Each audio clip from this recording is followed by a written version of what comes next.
Побарана одговорност за случајот за злоупотреба на ИПАРД програмата и оставка од министерот за земјоделие Цветан Трипуновски на седницата за опозицијски пратенички прашања во собранието.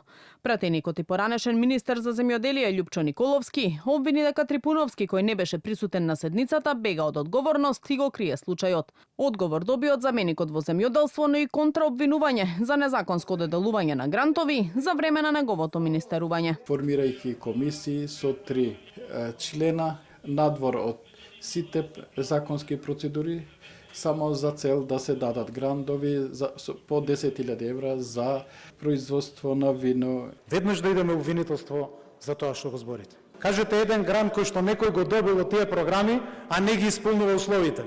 Ова е штета и за европската перспектива на државата.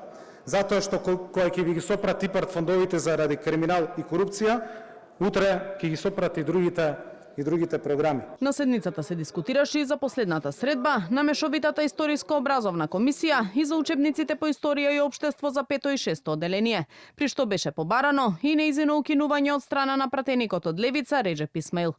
Министерот Муцунски негираше дека учебници биле доставени на увид во Бугарија и порача дека отстапки пред официјална Софија нема да има. По кој основ од трите наведени документи ги пративте на Амин учебниците за 5 и 6 оделение во Република Бугарија? Ништо не е пуштено во Софија на Амин. Тоа е дезинформација, лажна вест. Сакам да биде јасно пред целата македонска јавност.